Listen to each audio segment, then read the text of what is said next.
한 7, 8년 전에 네. 해외에서 한 취직을 하고 한 1년 산 적이 있었어요. 근데 오. 거기서 어떤 분을 알게 됐는데 네. 경찰, 국내에서 경찰하다가 퇴직하신 분이에요. 오, 예. 근데 그분을 누가 케어해 주는 줄 알아요? 조폭이 케어해 줘요. 진짜? 경찰은 경찰 행위할 때, 경찰 일을 할 때는 깡패 잡는다고 돌아다니잖아요. 끝나는 순간 누가 그 사람을 보호해 줘요? 그러니까 평소에도 사실은 경찰들이 이 경찰을 우리가 무조건 매도하고 뭐 그러는 건 아니지만은 경찰은 사실은 어떤 이 서민 밀착형 어떤 그 그렇죠, 행정을 그렇죠, 하는 그렇죠. 거잖아요. 그렇죠. 치안을 하는 예, 거죠. 예. 그 사람들을 잡기도 하지만 조직화된 범죄나 이런 애들하고는 사실은 서로 주고받는 관계가 그렇지, 다 맞아, 있어요. 맞아. 그러다 보니까 접촉 면이 넓으니까 한동훈 아무래도. 장관 같은 그런 분이 볼 때는 경찰 100% 믿을 수 없죠. 네. 그렇죠. 얘네들은 어디까지 믿고 얘네들 할 거라고 생각해. 맞아. 맞습니다. 맞아. 퇴직하면은 조폭들이 케어해 준다니까 일부는.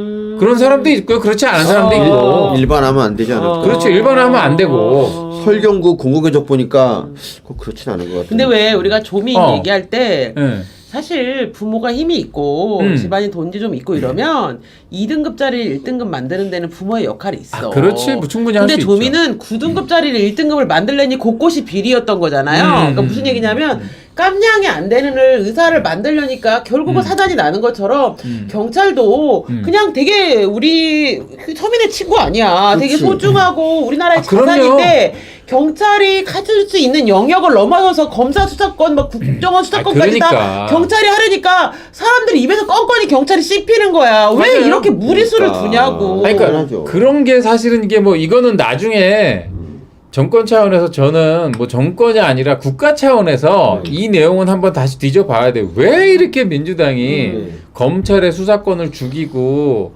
이렇게 다 분산시키고 이러지 못해서 안달이냐. 사실은 그 나르코스 시리즈를 보면은 콜롬비아뿐만 아니라 멕시코 시리즈도 있고 멕시코도 막 있어, 이런데 멕시코도 막 있어. 볼 때마다 막 나는 가슴이 미어지고 막 와 막 저 나라의 국민들이 너무 불쌍하고 그렇지, 저 불쌍하지. 국가가 얼마나 비참하고 막 이런 걸 보면서 네. 막 그런 생각이 드는 거예요. 심지어 미국도요. 네. 그거 아세요? 1970년대에 미국에서 지어진 거의 모든, 특히 뉴욕에서 지어진 거의 모든 건물의 건축비의 4%는 마피아가 먹었대. 4%? 거의 걔네들이 대장동에 비하면 껌값이네. 아 요즘 비슷해. 건설 현장 요즘 그 민노총이 지랄하는 거 가지고 막 문제 많잖아요. 그러네. 옛날엔 거기 마피아가 장악했다는 거야. 그래가지고 마피아 말 안 들으면은 자재 들어오는 거 못 들어오게 하고, 그 다음에 뭐 저기 타설하는 거 못 하게 하고, 이런 식으로 해가지고 그러면 이 납기가 공기가 지연이 되면 지연될수록 천문학적인 손해가 발생하잖아. 그렇지. 그러니까 대충 뒤에서 또 합의해주고 또 띵겨준 거야. 그게 사실 광주에서 일어난 이번에 건물 화정 그거. 그 내려가는 사건 있잖아요. 붕괴 사건. 그게 조폭 때문이잖아. 조폭이 많이 중간에 돈을 너무 뜯어먹었죠. 많이 먹으면서 네. 자재를 부실한 걸 써서. 그리고 뉴스에 이거 났더라고요. 그러니까 민노총이 계속 그 건축 자재 갖고 파업을 하니까 2달간 거의 못했잖아. 공부 못했잖아. 그래서 초등학교가 2월 정도 건물 완료가 돼야 되는데 완료가 안 돼가지고 초등학교 애들이 지금 흩어져서 그러네. 이렇게 개학을 맞이해. 이런 일이 생기는데 이거 아이들 뭐 만나 갖고 뭐라 그러는데 이런 거야말로 민노총 이렇게 되는 거 아닙니까? 그럼 맞습니다. 심지어 그 9.11 때 이제 무너진 월드 땅덩이 트레이드 센터. 그것도 지을 때도 그런 식으로 들어갔다는 거예요. 그러니까 그래서 미국이 부실공사입니까? 약간 부실공사 있었대. 근데 뭐 그래서 그럼에도 비행기 불구하고 한 뭐 방에. 그 정도까지는 아니었고요. 근데 그래서 미국은 이 저기 뭐야 노조가 파업을 할 때 대체 근로라든지 이런 식으로 허용해줘야지. 그다음에 이제 며칠 전에 때 MBC에서 스트레이트 지나가다가 보는데 황당하더라고요. 뭐 왜 노조 뭐 회계를 공개해야 되냐고 막 난리를 치는 거야. 예, MBC 얘네들 막 진짜 막 갔어. 막가네. 근데 거기서 소개하는 내용 중에 하나가 예. 미국하고 영국은 노조의 회계를 정부에 보고하도록 돼 있다라는 거야. 예. 그 역사적인 연원 중에 하나가 그런 게 있다라는 거죠. 마피아나 이런 놈들이 노조를 장악해가지고 노조를 통해서 산업을 장악해가지고 헤쳐먹은 것들이 너무 많은 거야. 그런데 우리나라도 조폭이랑 연루되어 있는 노조들이 좀 있어요. 난 아니 알아. 그러니까 그게 아니라 조금이 아니라 되게 많은 것 같아 지금. 아니 이제 우리는 민주노총 자체가 약간 조폭처럼 돼버렸잖아. 아, 그렇지. 근데 그 전에도 이미 지역의 토착 조폭이라 당연하죠. 이미 그 토착 조폭 출신이 들어와서 노조연장 하는 데 많았어. 그러니까 콜롬비아나 멕시코라는 그런 비참한 현실이 우리하고 아주 멀리 있는 것도 아니라는 걸 제가 보기에는. 아니야. 저기 이 말을 하고 싶었어요. 마피아는 그래도 사적인 이익을 좀 챙기려고 하는 거잖아. 근데 네. 우리 민노총은 사실은 사적인 이익이 아니라 약간 뭐 우리 북한의 이익도 좀 챙기는 그런 것도 있지 않아? 맞습니다. 그렇기 때문에 또 무서운 거라고 더 무서워. 그러니까 사적 이익은 어느 정도 먹으면 배가 부르는데 저쪽은 계속 퍼줘야 되잖아요. 맞아, 나라를 통째로 바쳐야 돼. 야, 이건 민노총이 더 나쁘다고 봅니다. 마피아보다. 맞네. 예. 근데 그렇게까지? 아니 뭐 나는 그건 모르고 나는. 아니, 나도 모르고. 나만 죽일 놈이야?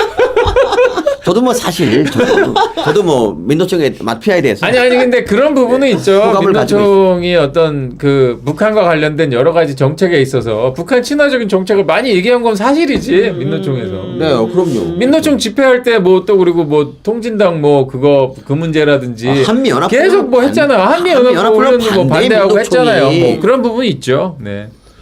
그러니까 하여튼 파블로 에스코바르에서 여기까지 우리 왔는데 모두 같이 진짜. 동의한 거다. 네네네네. 네. 마피아보다 네. 민노총이 나쁘다 다 동의한 거다. 그리고 아니. 저는 마지막 거기 보면은 마지막에 마지막 아닌데 그 콜롬비아가 네. 이 사람이 막 너무 막 이제 막 군사 공격을 해보고 시내에서 막 총격전이 벌어지고 이러니까 너무 네. 국민들이 막 무서워하고 이러니까 이 사람 하나를 위해서 범죄인 인도적 그 협정을 그렇죠. 국회에서 파기해버리잖아요. 그렇죠. 맞아요. 우리나라도 오, 맞아. 그분 맞아. 대장동 그 성남 FC에 걸려있는 그분 하나 때문에 검찰 수사권을 박탈하는 법을 뭐 통과시키잖아요. 그런- 맞습니다. 네, 그저 보면서 어쩜 이렇게 우리나라 민주당은 참 제3세계 좋아하더니 온갖 제3세계에서 나쁜 건 다 쓰레기처럼 가져왔네 싶은 그러니까 거예요. 넷플릭스가 이제 처음에 콜롬비아를 찍고 난 멕시코를 찍었거든. 다음에 한국이야. 아니 주인공 이재명. 될 뻔했지. 이재명 아니, 파블로프. 사실은 나르코스를 보면서 이재명. 예.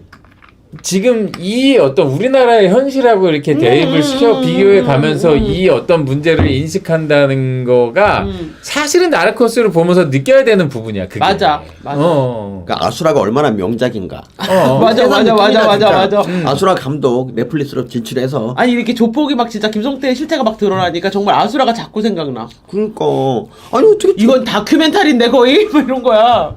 그러니까 이재명이 계속 쌍방울하고 관계 없다고 계속 우기는데, 그러니까 사실 문화일보에서 이제 그 녹취록이 나오거든요. 그러니까 뭐 우리 김성태 회장님하고 친하다고 이재명이 나와 그렇게 나오는 그 얘기 나오는데 그 사람이 11월인가 작년 11월인가 검찰 이제 끌려가서 증언했어요. 네. 그 녹취록이 왜곡됐다는 거야. 뭐가 왜곡이 돼? 지금 그렇게 말해놓고는 말도 안 되는 소리. 그 이재명은 계속 모른다고 시그널 주고 김성태가 화답하고. 이게 어디 무슨 거예요? 아니, 근데- 근데 남자 김부선.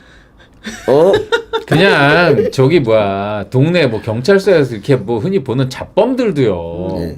어떤 지금까지 수많은 범죄자들이 물론 무고하게 뭐 혐의를 받아가지고 억울하게 혐의를 뒤집어 쓰는 분들도 개중에 있어. 그런 분들이 나오면 안 돼. 근데 수많은 범죄자들은 그 자기가 그냥 아무 일도 없는데 그냥 이실 찍고 하는 경우 봤어요. 그러니까 말 자체는 그걸 자체를 그냥 그걸 가지고 뭐 의미를 둘 필요가 없어. 아 그런 말 하는구나. 하면 돼. 근데 뭐 마치 저런 얘기를 했기 때문에 막 아무 문제가 없는 것처럼 그렇게 몰아가는 거 얼마나 웃기냐고. 그렇습니다 진짜.